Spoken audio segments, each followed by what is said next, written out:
We like that.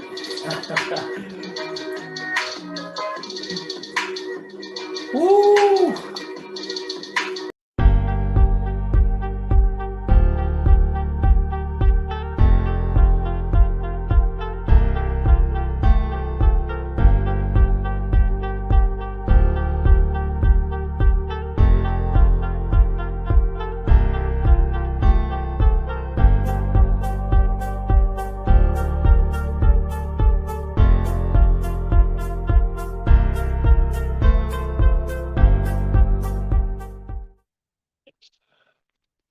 What's good, everybody? Welcome to the Pull Up Show. My name is BJ Matthews, aka B Jizzle. Before we get started, follow us on the YouTube page, the Pull Up Basketball Podcast. Like, share, subscribe all of our YouTube videos, as well as our all new subscribers. Hit that notification bell so you get our updated content when we drop a new video or a new live. You know what I'm saying?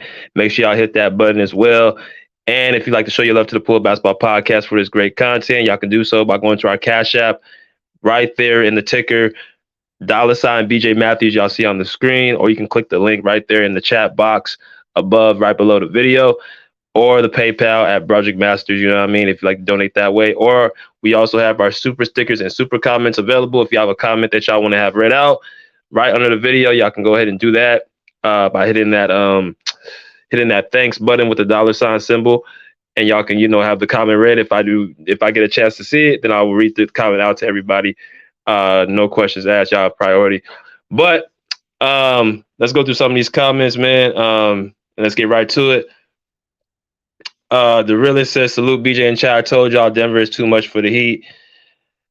We're gonna get to that. We gotta get to all that, man.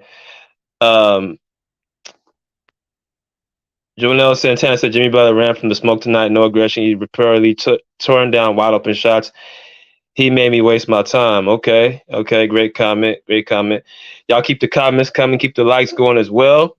I'm not going to spend a lot of time because, like, Joel said, it wasn't really much to, talk about because certain players, I'm just going to say, they felt the game out too much, and I'm going to leave it at that. But all 10 people that's in here, go ahead, hit that like button as well.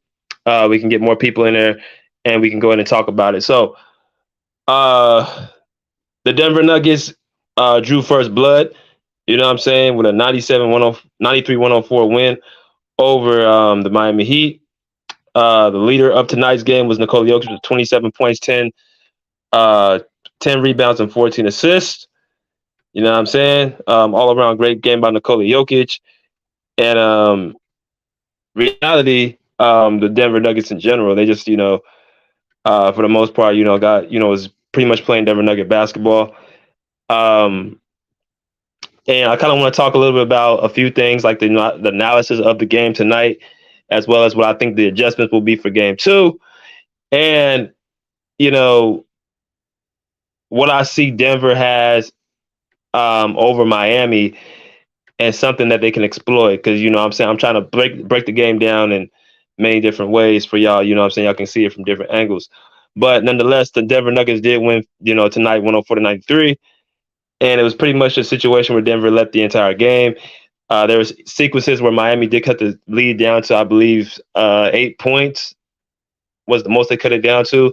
And then Denver, turn their offense back in and they'll, hit timely shots. And a lot of that to do with, the guy on the screen right there, Nikola Jokic. See, Nikola Jokic, and I'm gonna talk about that later. Let's go through the team stats first, and then we can talk about the individual players. Let's go through the team stats. As y'all can see, 104-93. The shooting of Denver, what I actually did not realize was while they did shoot good for the 2, they shot 50%. They made 50% of the shots. They shot worse than Miami from 3. But by the way that they were, hitting shots and, how they kept the distance from Miami, you would think they shot better from the 3 when they actually did not shoot as well as Miami. Now, Miami was just putrid. They took a lot of threes and they missed a lot of threes. But the alarming thing, they only took 2 free throws. to Denver's 20. Now that has nothing to do with reality of the refs. That's just the fact that Miami was not being aggressive, drawing fouls against the Denver Nuggets, which the only thing I can really think of is because of the length of Aaron Gordon and Michael Porter Jr. You know what I'm saying? Kind of second guess Miami players to drive into that paint, or they just fell into the 3-point shooting. But Max Strus, Caleb Martin, you know what I'm saying, those guys, Gabe Vincent as well, where they, you know what I'm saying, took opportunities away for people to, you know, draw fouls. If I look at the season, Miami was 9th in the league in free throws, and Denver was 7th was in the league in free throws. So not that big of a difference. They both somewhat get to the line. They're still in the top, you know, top 10, top 15 teams that get to the line. So for Miami to only shoot 2 free throws is just, you know, uncharacteristic. But nonetheless, that's what happened. The boards were not much different. They both, you know, had around 45 boards. So Denver did not overpower Miami in that sequence. The assists, of course, went to Denver because they hit more shots from primarily, you know what I'm saying, the 2-point line. And what's really crazy is Denver only shot 79 shots to Miami's 96. So the pace was on Miami's side,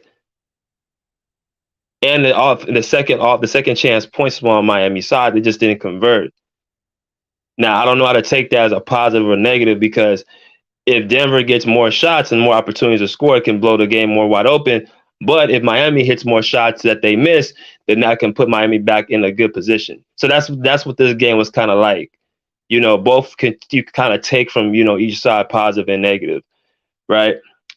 Blocks even for steals went to Miami 5-4, not that big of a, you know, difference or impact. Turnovers went to, of course, you know, Miami because they only had, you know, they had more steals.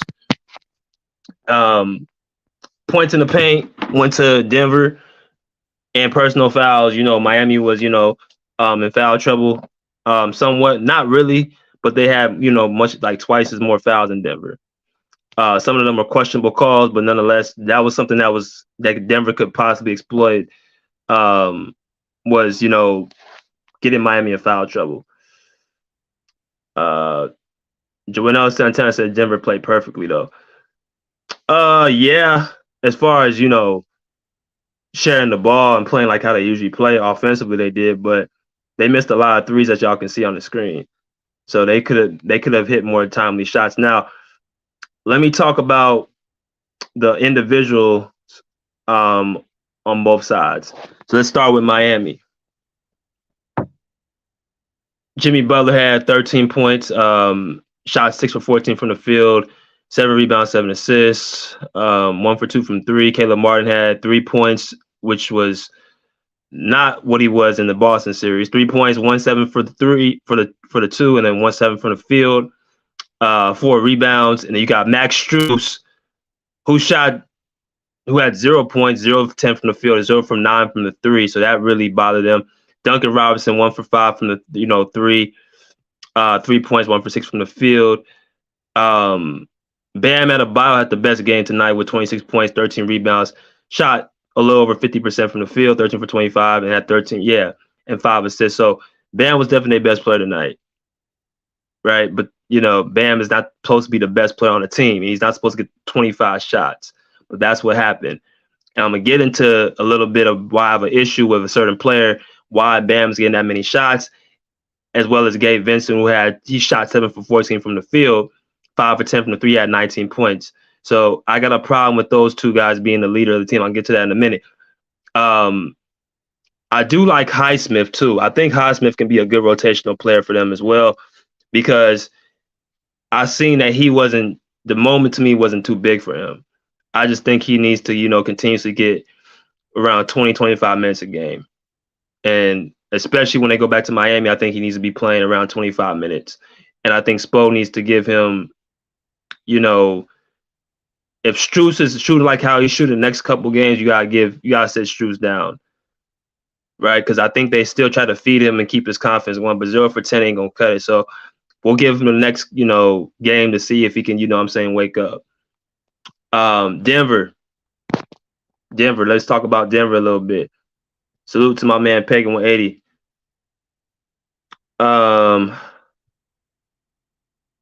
Andre Sandoval said Denver didn't play perfectly. Miami had wide open threes. Okay, yeah, that's why I said Denver didn't play perfectly.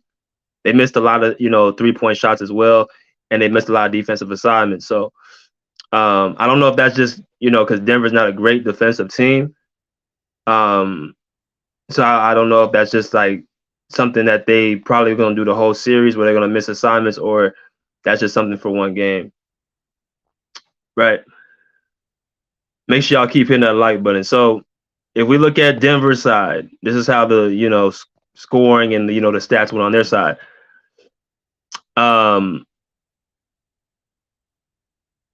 First thing I noticed is Aaron Gordon got hot very early. I think he had 12 first quarter points. Very aggressive, getting the mismatch because Miami doesn't really have quote unquote size. They depend more on their scrappiness and their tough nosed defense with their 6'6" and under guards to really help with the rebound and stuff like that. So if Bam's dealing with Jokic, there's nobody really for Aaron Gordon. So they try to put Jimmy Butler on Aaron Gordon, which Jimmy's only 6'7", Aaron Gordon 6'9", 6'10". So it goes to show that Jimmy is strong for his size, but he's not a power forward. So that's why he kind of had like a field day early on.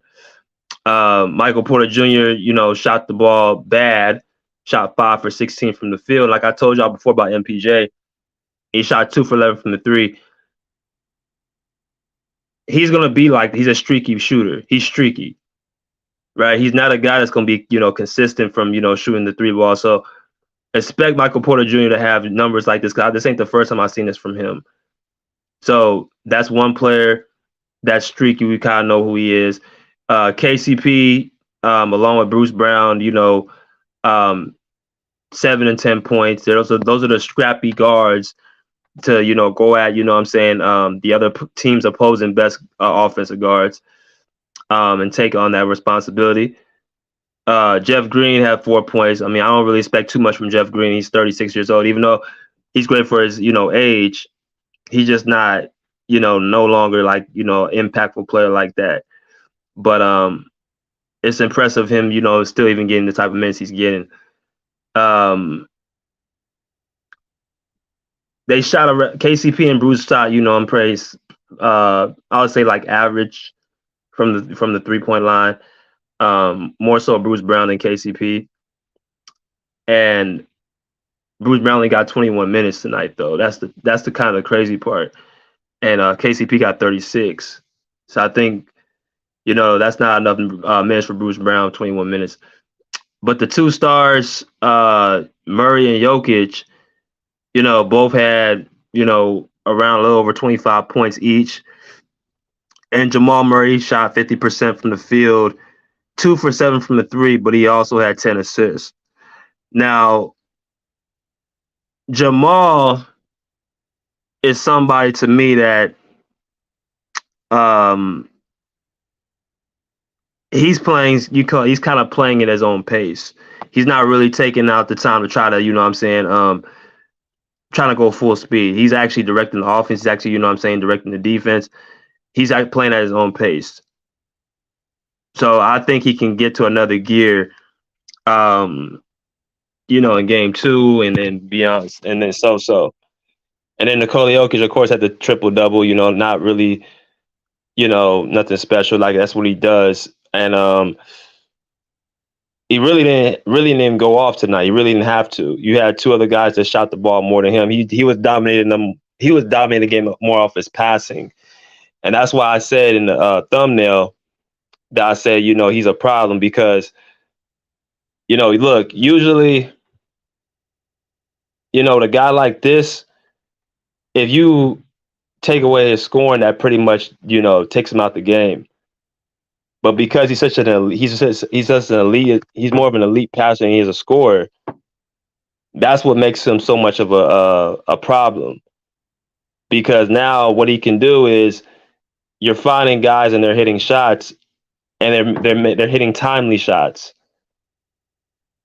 So you're not really having to make him work on the offense, and he's playing at his own pace. Like, he's dealing with Jokic on the offense, and you got to pretty much pick a poison. You're gonna try to make him a scorer, or gonna try to make him a playmaker. That's the only two options you have because he's elite at both. So if you take one thing away, he's gonna have the other option right after that. So obviously Miami made him into a playmaker tonight. Now, what is my advice? Let me talk about the adjustments Miami need to make in game two. 1 second, y'all. 1 second.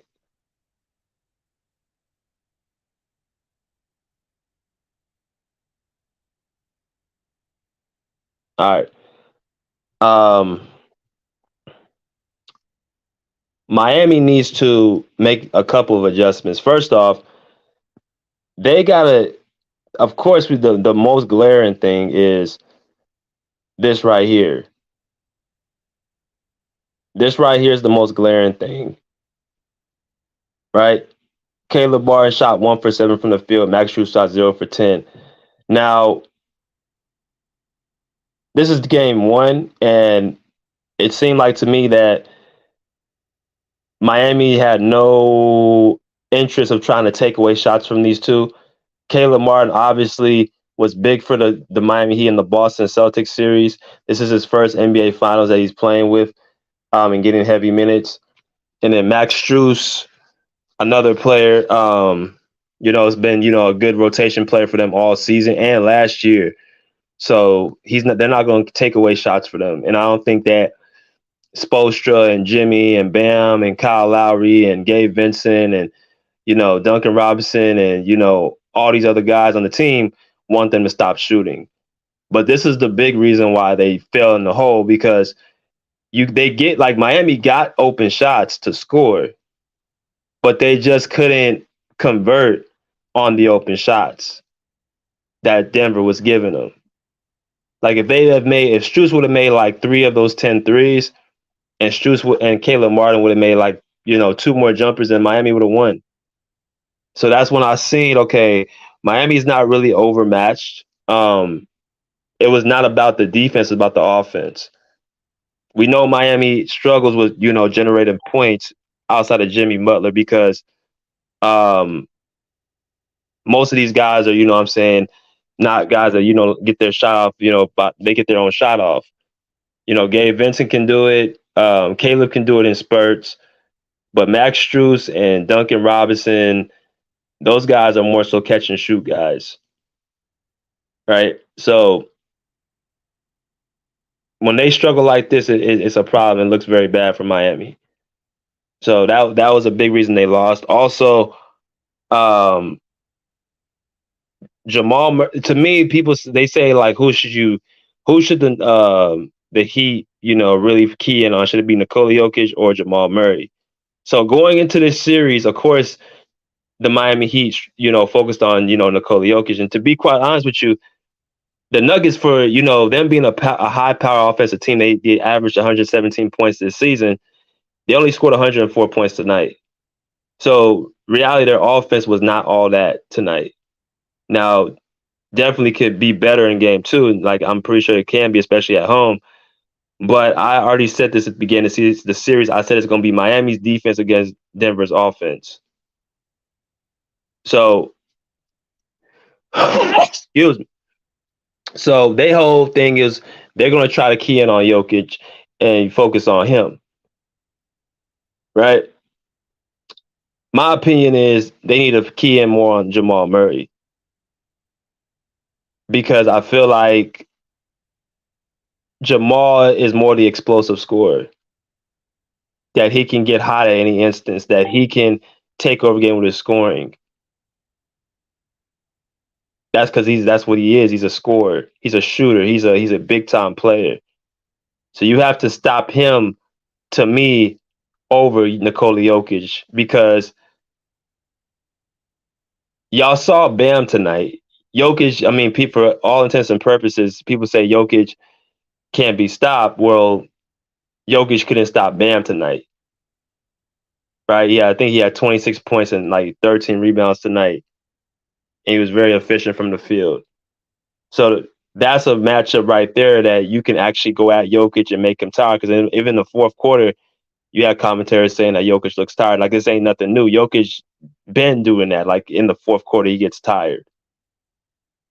So that mixed with them only shooting 2 free throws into the entire night really shows that they didn't actually go and try to, execute a game plan, which was to attack Jokic early and often. But I think Jamal Murray can hurt them more than Jokic can as far as the scoring part.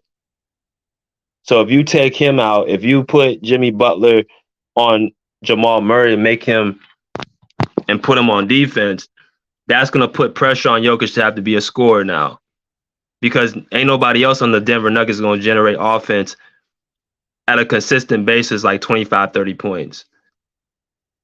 So their primary adjustment for game 2 should try to take away more of Jamal Murray.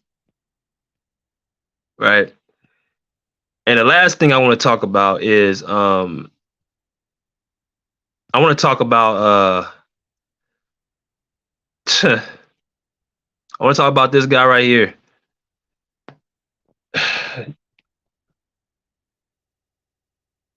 So Jimmy Butler, I've been a huge advocate of Jimmy Butler. Y'all know I've been really high on Jimmy Butler, but this has to be said. Jimmy has to do a better job of managing when to score and stop the bleeding and actually pass and giving his team confidence. I know what Jimmy's trying to do by feeding Gabe, feeding Max Strus, feeding Bam, feeding Caleb, feeding all these guys, Duncan Robinson. I know what he's trying to do. Right? I know what he's trying to do. But there's no way in the world that he should only have 14 shots, and then Gabe Vincent has 14, and then Bam Adebayo has 25. There's no way in the world. So I'm looking at this. I'm like, why does Jimmy Butler have so loose shots? And he has a tendency and a habit of doing this. He will put the burden on his teammates to carry them offensively instead of putting the burden on himself. You know what I'm saying? Because it's like, it's not the fact that you had 13 points, it's the fact that you only had 14 shots to Adebayo's 25 and then Gabe Vincent's 14. That's the problem. You can't go into a series trying to give the wealth to your teammates.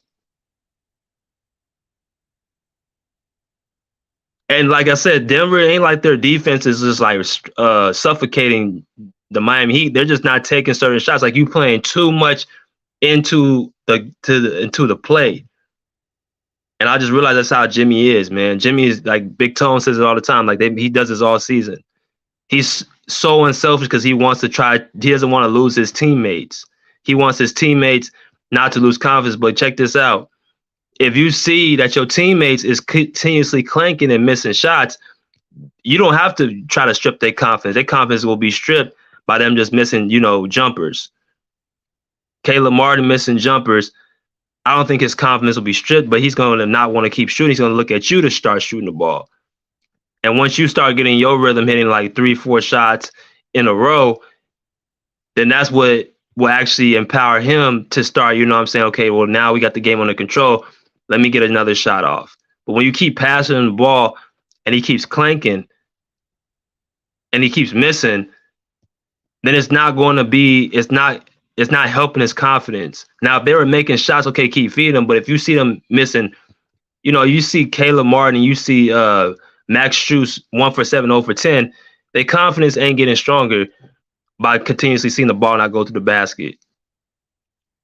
I mean, Miles wouldn't.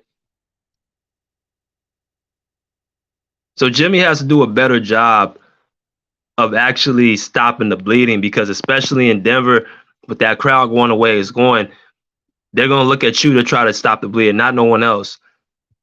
I heard Jimmy Butler say this, literally, last month against the Knicks, that he's the best player in the world. Double teams, triple teams, it don't matter. So if that's the case, double teams and triple teams don't matter, then you telling us that you can score at anybody that you just choose not to. That's what this quote is telling me. That's what this quote is telling me. You said, I'm the best player in the world. Double teams, triple teams, it don't matter. Okay, so if that's the case, when I believe you, then it shouldn't be no problem for you to be able to get 30, 40 points anytime you want, because they're not even doubling you. Denver wasn't even doubling you tonight.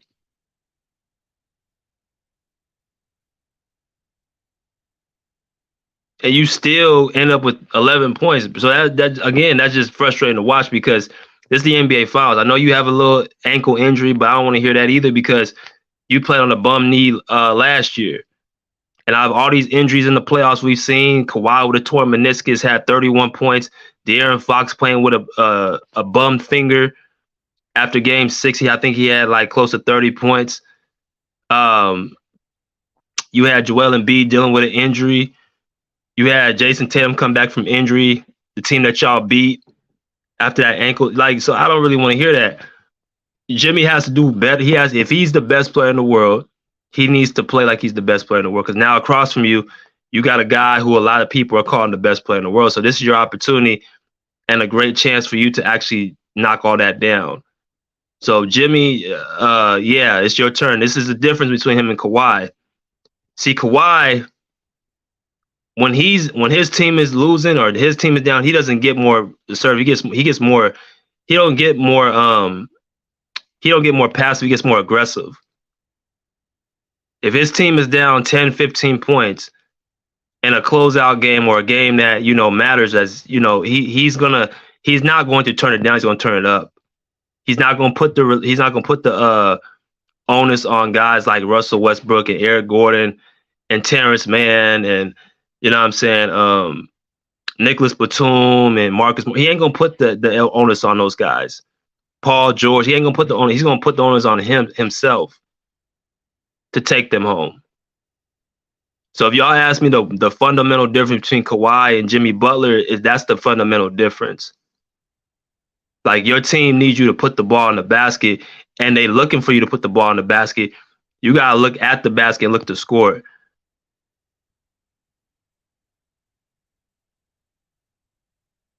So yeah, this is gonna be good to watch because I'm gonna be watching Jimmy the next couple of games to see what he do.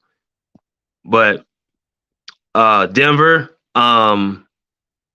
obviously their offense is a well-oiled machine that runs through Nikola Jokic. I said Aaron Gordon. He is a mismatch against the Miami Heat because they don't really have the size to deal with him. But the fact that they shot 29% from the three actually benefits them because, going into the next game, especially at home, they're going to shoot the ball better. A lot of the shots they were missing, they're going to start making.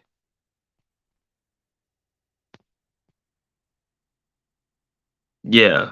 So, I think Denver is going to, I think they're very well coached, and I feel like they have the right system to actually be successful. So they just have to pretty much, for game 2, they just have to hit the shots that they missed, really. And they have to, not leave so many Miami Heat players open for threes because I think game 2, they're going to start hitting more shots, just like Denver's going to hit shots. So, but as far as tonight goes, bro, this game, really, Miami just like they just conserve their energy. Spo said that the altitude won't matter because they're in great shape. But it looked like to me they weren't even trying to push themselves to that next gear. They're just like they play like they knew they had another game on Saturday. They didn't go all out. So and Spoelstra gotta stop these 4-guard lines. You know what? Spoelstra does a lot of stuff that Ty Lue do. The more and more I watch Miami, the more and more they remind me of us, man. The more and more they remind me of the Clippers. Kawhi and Jimmy and now Spoelstra and Ty Lue, like they have Spoelstra's a great coach, but he also he the lineups he has out there just I'll be scratching my head like that you especially against a team like Denver who you know has length, he just be putting out some of these 4 guard lineups that just don't work, bro. Like he's trying to outrun Denver in their own arena. If you're gonna outrun them, outrun them. But if you know that you're gonna have some issues because Denver's in shape too to play up in that altitude, then you might want to try to match up their size with your size with their size. Put in more longer players instead of those little undersized guards, right?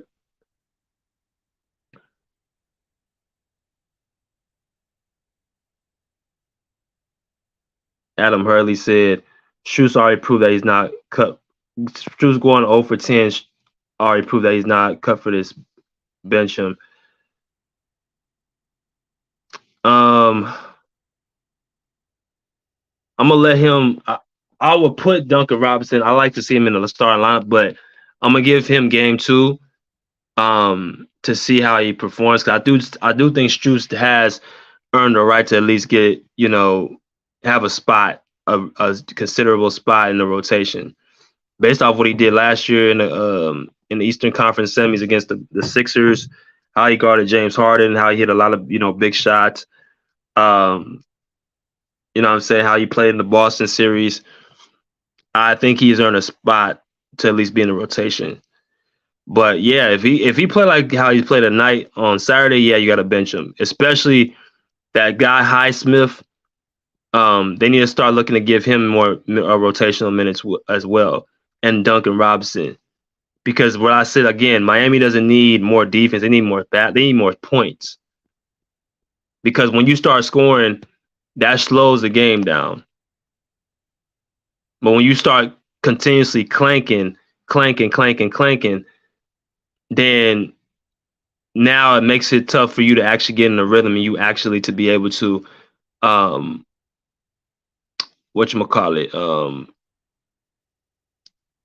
play solid defense, because you're always getting back running after you miss a shot. All right. Well, I just dropped the link for y'all, man. So y'all want to come here and cook, let me know.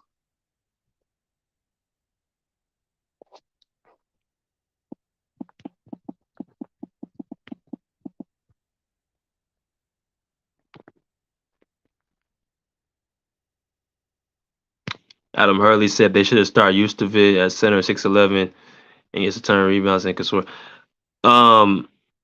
Again, just like Ty Lue, Spoelstra is the type of coach he doesn't really like to start. He usually has a set group he goes with game in and game out. That's why I think Strus ain't gonna get benched, because you could tell he likes Strus. I think he likes Strus more than Duncan Robinson. And then Tyler Hero's coming back too, which I think as another player they can use. They need to generate more offense. I think he can kind of change the dynamic of the series. So I don't know if he's going to be back game 2 or game 3.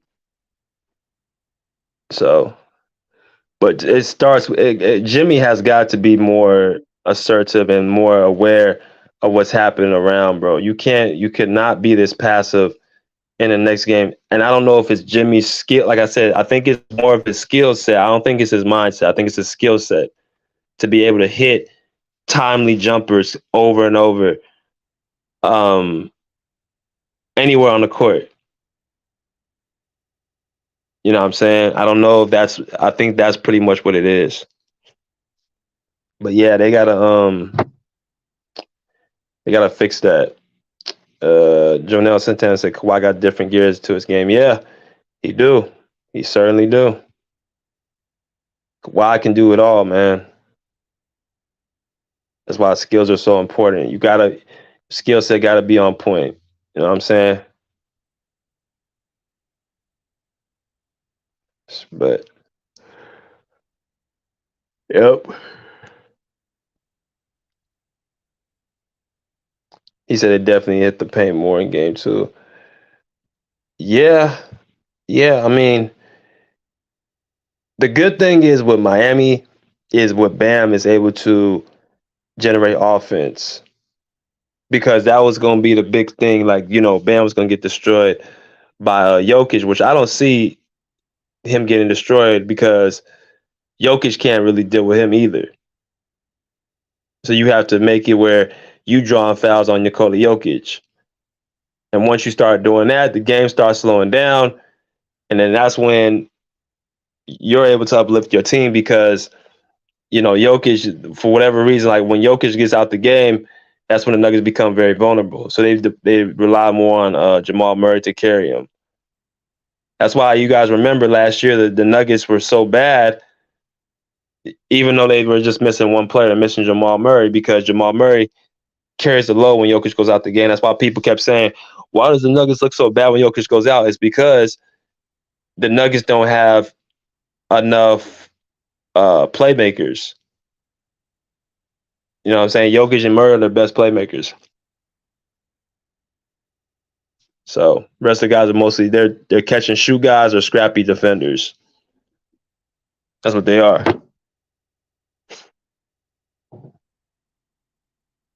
Let's see. The realist said they're inconsistent. Yeah, inconsistent. That's the thing. That's what Jimmy Butler is, showing. It's like, for you to have 3 bad games in the last series against Boston, it shows how inconsistent you really are. So you have to pick it up, and you have to show, that what you're saying is, facts that you're the best player in the league. I'm gonna have this up because this is what Jimmy said. He said he's the best player in the world. Double teams, triple teams, it don't matter. Okay, I'm gonna hold you to that. I'm going to hold you to that.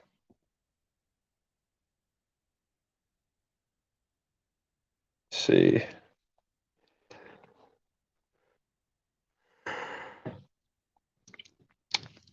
See, we should have 16 likes in here. So we got 16 people right now. We should have 16 likes. So if y'all have not hit the like button, hit the like button for your boy, please. Right? Hit that like button.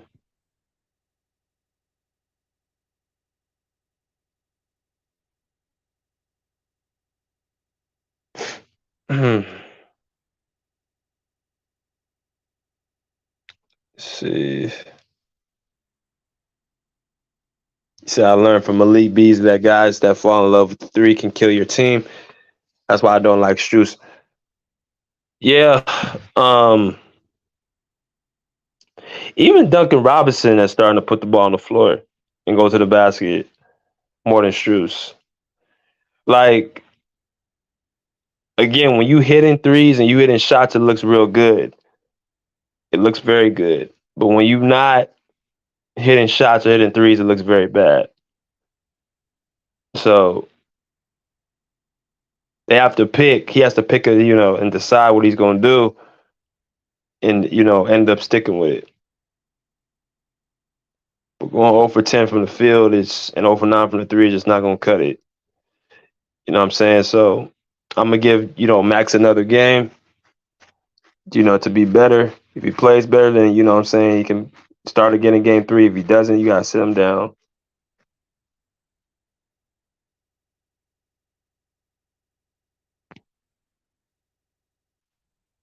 Pagan 180 said that he got to jump on the Nuggets early game 2. Spo got a serious coach staff. Yeah, he do. He got, coach like how he's supposed to coach because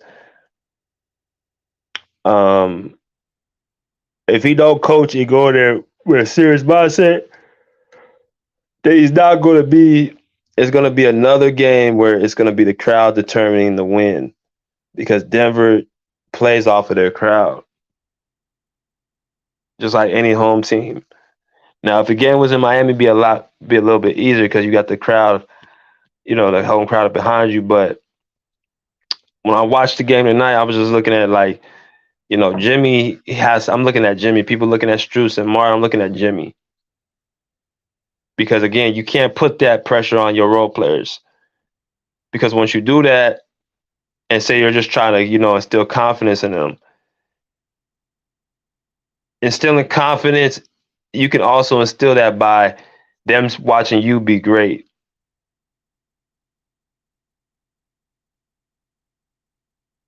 right? At least a way to actually see a person's confidence grows by seeing your greatness.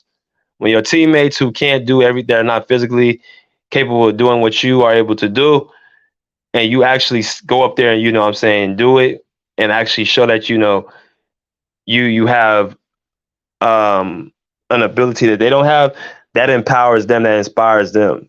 That can give them confidence as well. But you can't keep giving them the ball and then clinking shots and then say it's because I'm trying to instill confidence or continues to keep them.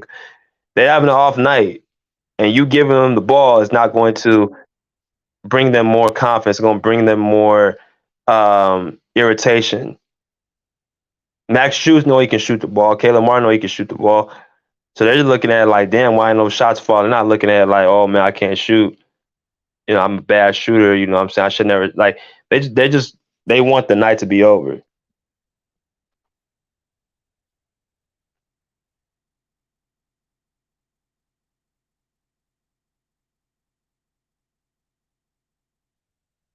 He said, yeah, I felt he let Martin Strus play too long. Yeah, he did. But like I said, he likes those two. It's kind of like I said, he's kind of like Ty Lue. Spoelstra is kind of like Ty Lue in some ways when it comes to these 4 guard lineups and these players, you know, playing entire too long. Yeah, it's gonna be also about who's a better coach, who's gonna make the better adjustments.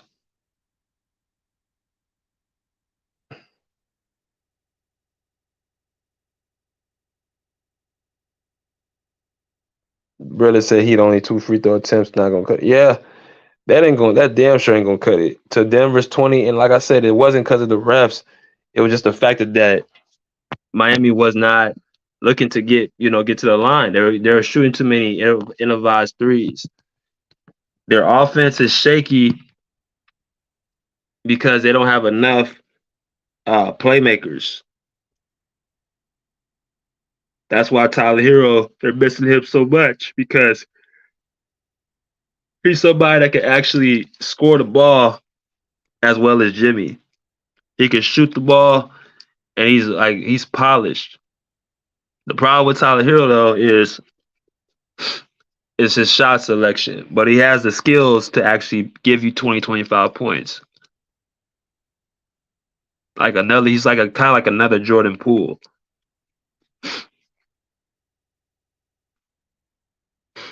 But my question with Tyler Hero is going to be is he going to take away from Caleb Martin's growth? Like who's gonna have to, you know what I'm saying, take a back seat? Is it going to be Max Strus? Probably going to have to be Max Strus, right?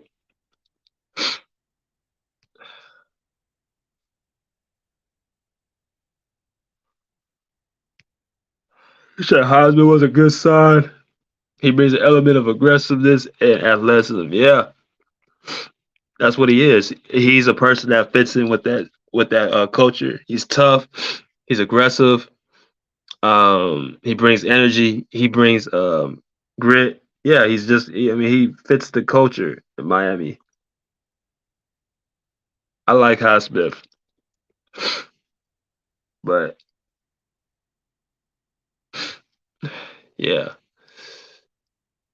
So I was looking at the polls on my community board. And it says that Denver, 65% people voted for Denver to win the title and 35 for Miami.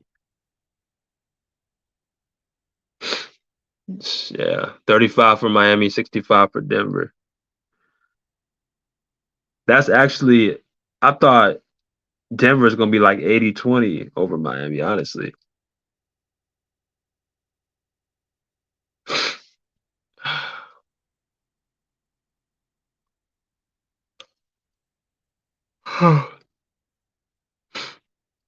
Let's see. So Andrew Sandoval said Porter is an elite rebounder and better scorer than what people think. Denver doesn't adjust their starting line for nobody. Yeah, it don't. I don't think. I mean, you could tell me, Andre, because you a Nugget fan. They haven't changed their starting lineup all year, have they? They've kept the same lineup.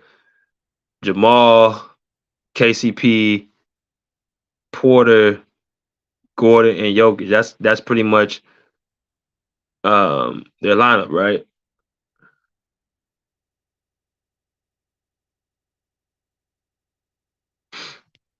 I think that's their lineup. I don't think that lineup's changed one time. That's a system. That's called a system. That's called a system.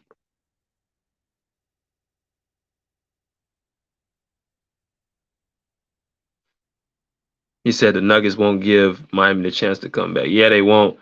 They're not going to do that because Denver's way too they're way too disciplined. They're way too disciplined. They have a chip on their shoulder this year. They have too much of a chip on their shoulder. They already feel disrespected for how the media has treated them. But then Miami's the same way. They really should feel the same way because people have, they've been disrespected for the last 3 years.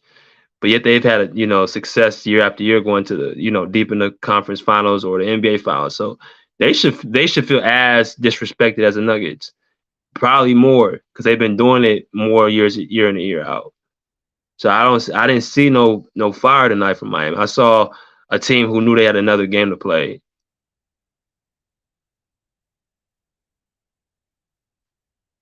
So I just want to see good basketball, man. I want to see a good series because people are already talking about this as a boring series. I don't think it needs to. It doesn't have to be boring. It could be a series where um, it could be a series where it's good basketball.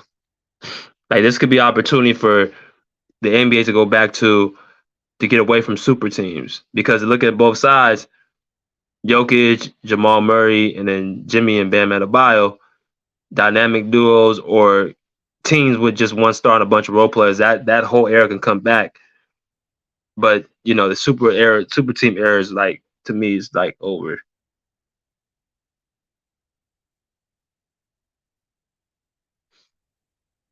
Tuna Sports said Denver Nuggets did their job, protect home court.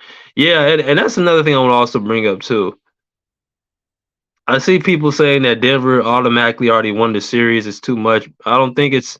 We got to go wait until Miami gets a chance on their home court. Like I always make sure to make my predictions more accurate after game 3. Now, of course, if they're up 3-0, then I pretty much say all bets are off. But I mean, if it's like 2-1 Denver or 2-1 Miami, I wait until that third game to really make that analysis, bro. I wait until game 3 to make that analysis. Right? So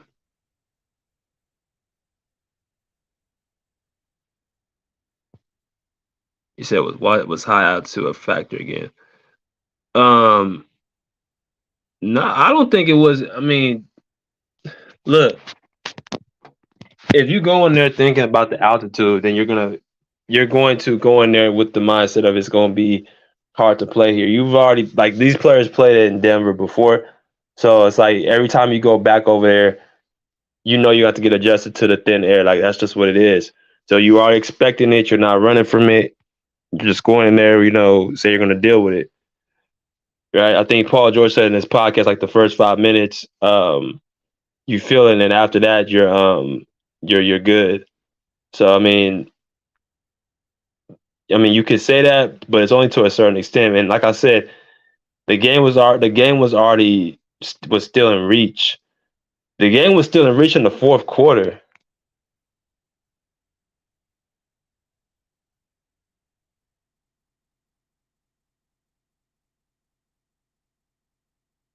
So, Joanna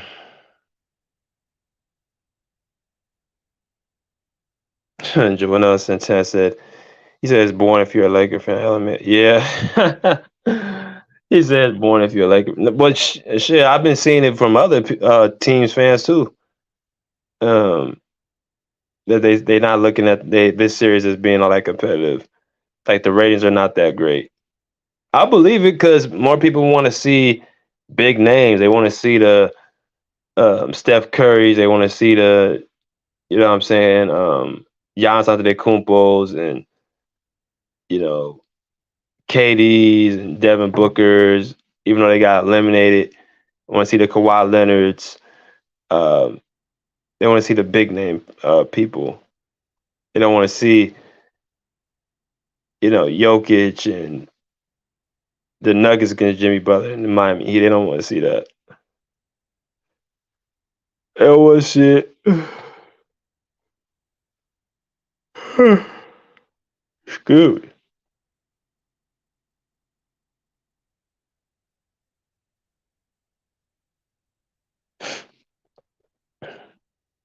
Jarrell Franklin said by game 4, it's gonna be 3-0 or 3-1 Denver.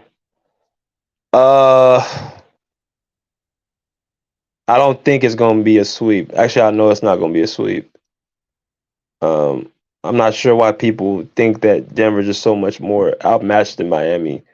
I don't see that. I just see it. I see a team in Miami who their best player needs to start playing like the best player. Is Jokic or Jimmy Butler? Like Jimmy Butler has to think like this is about me and Jokic. I know it's about the Heat and Nuggets, but I have to match what Jokic does or better because that's going to be the key to us winning. 6 for 14 in 38 minutes. You had 13 points, and the last point that you had was like in garbage time. Now look at Jokic's stats, how he impacts his team. 27 points, 10 rebounds, 14 assists, 8 for 12 from the field. Efficient.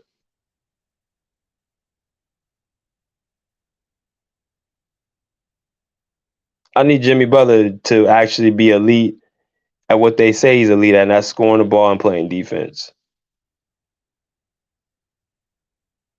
I don't need you to be average.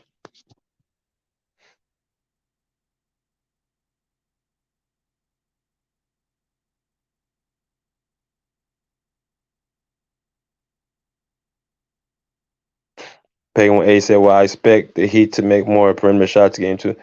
Yeah, I do too. I see them making them more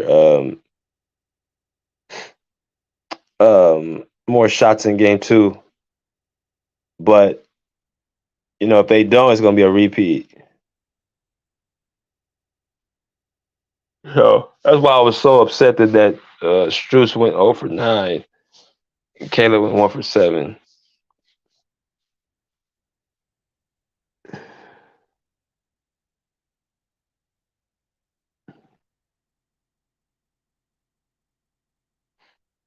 Let's see.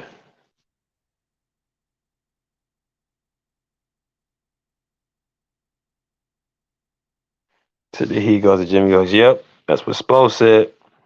Spo said the same thing that the Heat goes, Jimmy goes. So if Jimmy don't come out and play on Saturday, they're going to be having a long trip back to Miami.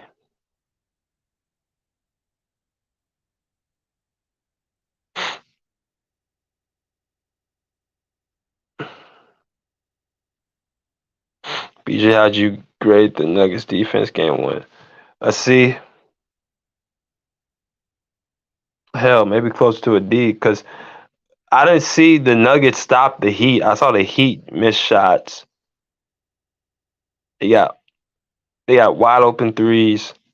I'm talking about the Heat. They got wide open threes. So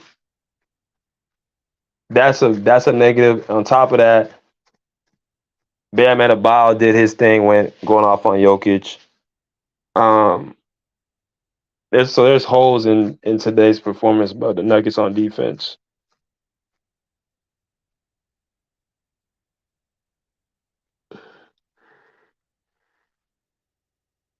Make sure y'all hit that like button, the likes, the share, hit the subscribe, hit the Cash App, hit the PayPal as well. Said no Tyler Hill, yeah. Hopefully he'll be back for game 2 or game 3 because they need him. They need scoring. They need scoring back. They need somebody that can stop the bleeding because Jimmy has me personally, I think Jimmy is in his head like he doesn't, like you said, he doesn't want to make his teammates lose confidence, but I think he needs to understand that you're when you start putting that pressure on your teammates to score like that, you're actually making them lose confidence whether you see it or not. If they're not hitting shots, if they're not seeing the ball go to the basket, that's not building their confidence, sir. I'm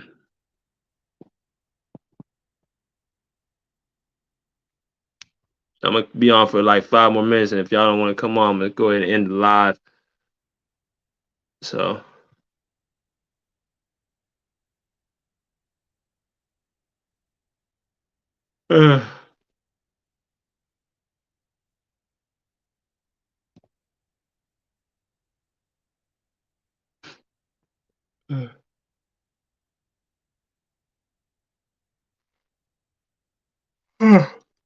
Woo, brother, tired boy.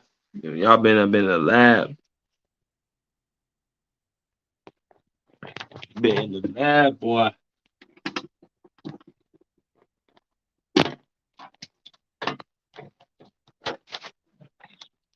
See what this person says. He said it still can't just be all be Jimmy. I'm hoping on it, but Strus doesn't shoot so many threes. Butler sees the ball more. Well, if Jimmy, trust me, it's not all on Jimmy, but it starts with Jimmy. It starts with Jimmy. That's who it starts with. It starts and ends with him because once again, and I've said this before, that Jimmy gives his teammates confidence, right? He gives his teammates confidence. So when his teammates do well, I make sure to give credit to Jimmy because once again, talking about undrafted players, they didn't come in with that ability to do what they're doing and nor that confidence. So it takes a leader, a strong-minded leader who actually understands, personalities and makeups to actually bring the best out of these players. And I think Jimmy has done a great job with that. I give him credit for that. But Strus isn't shooting them threes if Jimmy Butler says, give me the ball. Or if Jimmy says, clear out. If Jimmy says, I got the next shot. Like, if he says those things, then Strus ain't going to be shooting them 10 3-pointers. But Jimmy is trying to maximize the potential of everybody on the team, which is great, which is cool. But when you talk about the NBA Finals and it's like 4 games and you're out, it's no time to try to, build their confidence up. If they either got the confidence or you don't. And if that means that you have to take less shots this game because you're not shooting the ball, like, hey, stop shooting the damn ball, you're not hitting, you're off tonight, then that's just what it is. Because that doesn't help, you going 0 for 10 and 0 for 9 from the 3. That doesn't help our team win. You said Jamal Murray has a clear advantage on the Heat guards. I mean, well, he's the best player, the best guard, on both teams. That's what it is. Just like Jimmy Butler's the best small forward. And outside of, Michael Porter Jr., he's better than Porter. He's better than Brown. He's better than, Aaron Gordon. He's better than those guys. So it's not about who's the best player. It's about who's the best player in the series. Between me, it's between Jimmy Butler and Nikola Jokic, who is going to be the best player on the team. But I can't even vouch for Jimmy Butler to be the best player if he's giving me 13 points. I can't vouch for that because your contemporaries, Nikola and Jamal, doubled you in points, and Jamal beat you out in shot attempts. So he's being more aggressive. Jokic is being more aggressive with getting his teammates involved because he got 14 assists. And he started, he took with the play give. See, that's the thing about Jokic I love, that he takes what not just the team gives you, but he also has accounted for it.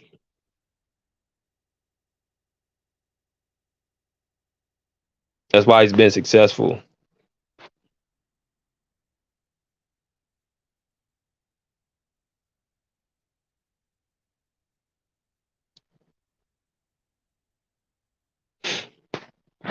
He said Miami's got simple adjustment. Mostly give it to Jimmy. Yeah, give it to Jimmy. But Jimmy, his teammates know. Um, like Jimmy will tell his teammates like, "Hey, give me the ball." Like he'll talk to them like that. Like he'll give like, "Hey, I want the ball." That's kind of how it goes. But he's not showing the assertiveness. He's trying to be more passive. That's what the situation is. Jimmy don't want to take all those shots. He wants to, be passive and keep putting the team first. But guess what? He's good enough to start being more assertive on the offensive end.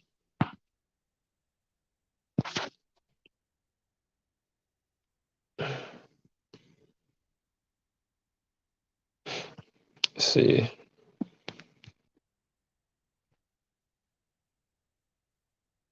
Sip P and when A said Jimmy has to ball every game. Okay. Yeah, I mean that's what he is. I mean he should ball out every game.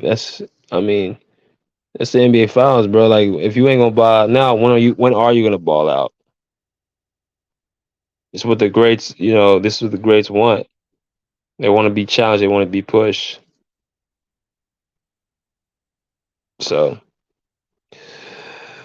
all right, y'all. No one's gonna come in.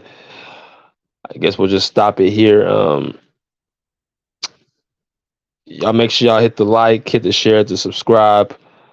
For all the newcomers, Chanel said Kyle already said in the interview, Kawhi Leonard told him, yeah, that's what great players do. I seen Kawhi Leonard do this. I seen him do it in the 2021 playoffs against the Mavericks and Luka Doncic. There was a play on top of the key in Game 6.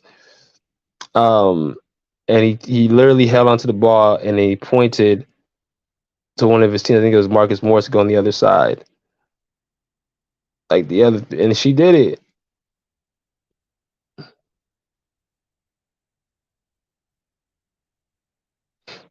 Yeah. Just certain people are different, man. And they say that dude don't talk. Crazy. But y'all hit the like, y'all hit the share, to subscribe. We'll be back on Saturday morning. Also with another announcement we'll be having on Saturday. So y'all make sure y'all stay connected and y'all, you know what I'm saying,